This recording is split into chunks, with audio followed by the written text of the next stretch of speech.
Friends చాలామంది అన్న 2 సబ్జెక్టులు 3 సబ్జెక్టులు అప్లై చేసినా అనుకుంటున్నారు కదా. సో అంటున్నారు మీరు ఎన్ని సబ్జెక్ట్ అప్లై చేసినా అన్ని అప్రూవ్ అయినాయి కదా, సర్టిఫికేషన్ వెరిఫికేషన్ దేని దానికే చేసుకున్నారు కదా.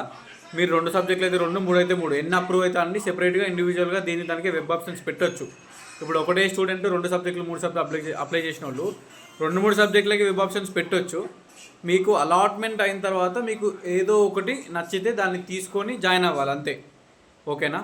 సో ఫస్ట్ పేజ్లో ఒక దాంట్లో జాయిన్ అయిపోయారు, మళ్ళీ సెకండ్ పేజ్లో ఇంకో సబ్జెక్ట్ పెట్టుకొని అది ఇంకెక్కడో సీట్ వస్తే అక్కడికి వెళ్ళాలనుకుంటే మళ్ళీ ఇది క్యాన్సిల్ చేసుకొని రిటర్న్ తీసుకొని తీసి మళ్ళీ ఆ కోర్స్లో జాయిన్ కావాలి.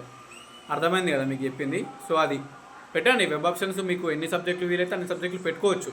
వాళ్ళు at the end of the day TC ఇచ్చి జాయిన్ చేసేది ఒకటే కోర్సు, 2 పీజీస్ ఒకటేసారి చేయలేము, ఓకేనా. 2 రెగ్యులర్ పీజీస్ చేయలేము ఒకసారి.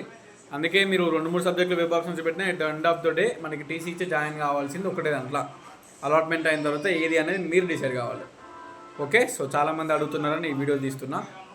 వెబ్ ఆప్షన్స్ అనేది టైము ఉంది, రేపు సైట్ ఫ్రీ అవుతుంది మంగళవారం, ఇప్పుడు మండే నైట్ బిజీ ఉంది సైటు.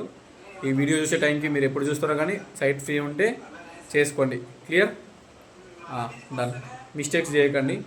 మళ్ళీ మిస్టేక్స్ ఏమైనా చేస్తే వెబ్ ఆప్షన్స్లో 24th అంటే ఎల్లుండి మనకి 24th రోజు వెబ్ ఆప్షన్స్కి ఎడిట్ ఆప్షన్ ఉంటుంది, ఓకేనా. డన్.